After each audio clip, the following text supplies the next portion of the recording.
Hello and welcome back to Utility Sports. Today's video, we will be doing something a little bit different from what we usually do. Today we'll be taking a brutal, honest look at every NBA team, some of the issues they have, and kind of being a little pessimistic for every NBA franchise.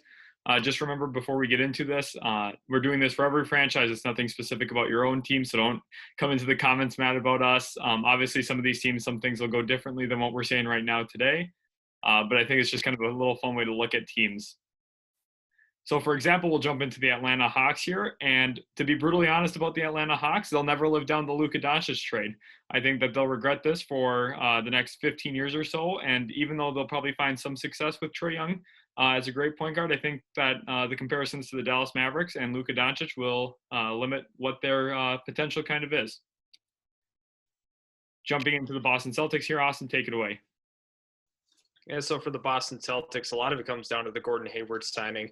A lot of people had high hopes for this team, and he'd be kind of the guy to put them over the top and help them ultimately win the East and maybe even the NBA Finals. Unfortunately, they weren't willing to part ways with him in an Anthony Davis trade and weren't able to get that done. And if they were to go back, they wish they could have done that. Moving on to the Brooklyn Nets, another team with some high-profile signings. And to be brutally honest with them, Kevin Durant's not going to be the same player when he comes back. He's going to take a slight step backwards, and I think him and KD aren't enough to get it done in the East. I think the two of them are going to be a good combination, but not good enough. And looking at the Brooklyn Nets, they're going to need to make a lot of moves to try and make this work, and I don't think it's going to.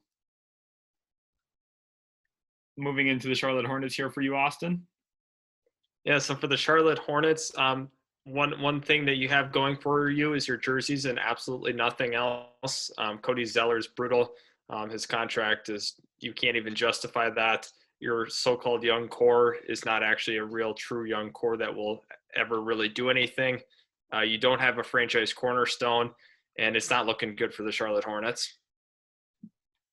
All right, into the Chicago Bulls here. On the left here, we see what the young core is supposed to be, another team a little bit like Charlotte. Zach LaVine will never be an all-star level player. To be brutally honest, Kobe White isn't the point guard everyone was hoping he would be out of UNC. The Jimmy Butler trade hasn't worked out. Lauri Markkanen isn't going to work. And you guys will just be known for 90s basketball. Jumping into the Cleveland Cavaliers here, Austin, take it away. Yeah, so for the Cleveland Cavaliers, Cedi Osman's not going to be the franchise player that you all hoped he might be. All jokes aside, though, taking a look at the core of your roster, you tried to build around two guards that are 6'3" and under as your franchise cornerstones. Kevin Love is 10 years past expiration date, and this team is not looking good. And Darius Garland very well could be a bust. Colin Sexton is not going to be your franchise leader. There's a lot of work to be done with this roster.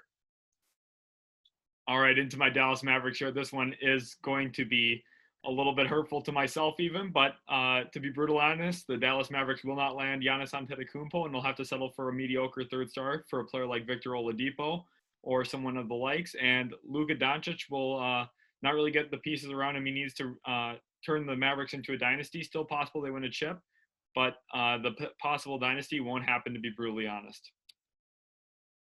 Jumping into the Denver Nuggets here, Austin. Yeah, for the Denver Nuggets, is Michael Porter Jr. is not the franchise player that you believe he is. He's got a lot of people fooled, unfortunately. This is not going to be a star player in the league. Very possible he averages 20, but if we're going to be honest with ourselves, he's never going to be that top 5 player that you would hope Denver would want to have. And I don't think your core will ever win a championship currently with how it's constructed. All right, looking at the Detroit Pistons, not a lot of positives to begin with here, but to be brutally honest, I think Blake Griffin's on the downswing of his career. I don't think his health is going to ever remain consistent, and your best player, Christian Wood, wants out. Not a good look here in Detroit. On to Golden State. For the Golden State Warriors, unfortunately, your championship window has came and gone. You no longer have that superstar group of players that will continue to be stars. For the Golden State Warriors, your best years are behind you, and I don't think you're going to win another championship. You'll be good, but you won't be that championship true contender year in, year out. Onto the Houston Rockets. Not a lot to say here either. You guys wasted James Harden's career, arguably one of the best offensive players of all time, and you couldn't even get him to an NBA Finals. Daryl Morey did a terrible job putting players around him, kind of put all the emphasis onto what James Harden has to do and didn't put anything around to really propel him. The Westbrook trade was a failure, and I think the Rockets are going to be one of the teams really on the downswing the next decade. Indiana Pacers, obviously the Paul George trade, somewhat worked out, but I mean, how much is working out if you can, if you don't really do anything in the playoffs? Victor Oladipo is, he's got a lot of questions around his injury concerns, and you're not going to get the value that you hope you can get in trading him because he does want out. Onto the Los Angeles Clippers. Obviously made a big splash signing Kawhi Leonard and Paul George. But to be brutally honest, I don't know if they're going to get the job done with Kawhi Leonard, and the time spent in Southern California might be just more for off-the-court things than on-the-court things, possibly not going to ever get a championship, to be brutally honest, and they might be wasting the back end of Kawhi Leonard's prime. Los Angeles Lakers, good luck when LeBron leaves. That's all I have to say. Yeah, Anthony Davis not going to be that franchise player for you guys. We're going to see a little bit of New Orleans Pelicans. On to the Memphis Grizzlies. Ja Morant's great. Rest of the roster's got question marks to me. Morant's going to carry you guys for as much as he can, but I think that ultimately the Grizzlies won't ever win a championship with him based on what they put around him. Jaren Jackson Jr. is a good player, not a great player. Miami Heat. Honestly, you were pretty fortunate to be able to make the finals this year. Didn't really show out. You didn't make it the most competitive series. You stole a couple games, but honestly, we knew through and through who was going to win that chip. Milwaukee Bucks. Giannis is leaving you guys. Sorry about it. You guys aren't going to get to the finals this year, and he's going to pass on that Supermax extension, and he's going to take his talents to a different city. Minnesota Timberwolves, you were going to pay Malik Beasley $20 million a year. I almost don't have to say anything else aside from that's going to be a brutal contract years down the line. The New Orleans Pelicans, Zion Williamson can never fully stay healthy. Lonzo Ball is not quite the point guard you need, and Brandon Ingram takes a step back as you try and force Zion Williamson into that superstar role. The fit here isn't great, and trading Drew Holiday isn't quite the answer either. For the New York Knicks, that sucks to be the third pick because you got the worst one clearly of the top three picks in that class. The Oklahoma City Thunder, a whole bunch of draft assets and draft capital, won't turn into anything. Sam Presti has a terrible history of drafting outside the top 10. You can look up his history yourself if you don't believe me.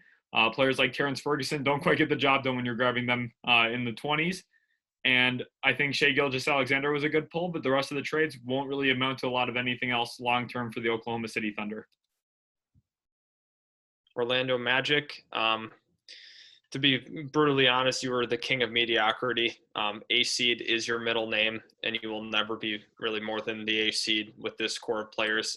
Everybody that thinks that Vucevic is nice is, just optimistic to be the A seed, and that's all they aspire to be.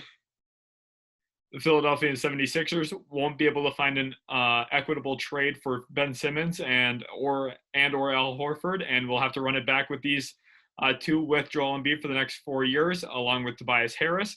And your roster is a mess. Daryl Morey's not going to have a lot of cap flexibility, and you guys are kind of going to waste part of the prime of Ben Simmons and Joel Embiid together because the two of them don't work from a basketball standpoint. The Phoenix Suns, to be brutally honest with you, that this team's not going to really do anything. A lot of people are optimistic that they will for sure make the playoffs this year. Sorry, it's not going to happen. Good luck in a couple years, though. You might make it. The Portland Trailblazers, yeah, Damian Lillard will stay and probably get bounced in the first round every year until then because you guys haven't really put the team around him. Yusuf Nurkic is nice. McCollum's pretty nice, but you don't have the wing play that you need in today's NBA. And you guys got cool jerseys. You got Dame and nothing much. Sacramento Kings, the only thing you really have to talk about is Harrison Barnes' contract. That is one of the worst in the entire NBA. He really fooled you thinking that he was worth that money. Also, Buddy Hield wants out, and you're going to be left with the Fox Barnes combo for the next, 5 years. So good luck. The San Antonio Spurs, obviously DeRozan's pretty nice. You've got a pretty okay team, but you're never going to ever get over trading Kawhi Leonard two-time Finals MVP and two-time Defensive Player of the Year. That was a franchise-deciding move, and losing him is what's going to ultimately cost your franchise for a while.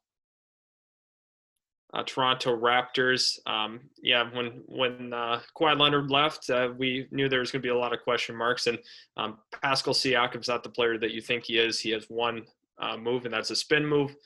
Kyle Lowry is an extremely overrated player, and I don't think that you guys are going to win a trip without Kawhi. The Utah Jazz, a team that'll be known for the next decade as good, never great. Donovan Mitchell's a really good player, don't get me wrong. Rudy Gobert has a lot of question marks offensively and gets played off the floor in the playoffs sometimes on both ends. And honestly, I think this team is going to be really good at getting the 5 seed and, making a competitive first-round series. Washington Wizards. Finally, Bradley Beal's out of John Wall's shadow, and now John Wall enters Bradley Beal's shadow. They're never going to be two coexisting stars that will do anything in the playoffs. Yeah, I think we kind of nailed it there with the Brutally Honest. That was our last one. Make sure you guys like and subscribe. Remember that this is, more so for fun. Obviously, some of these teams are still going to be really good moving forward, but it's kind of fun to take a pessimistic look at some of their futures and some of the issues on each team. Make sure to like and subscribe, like I said, and we'll see you in the next video.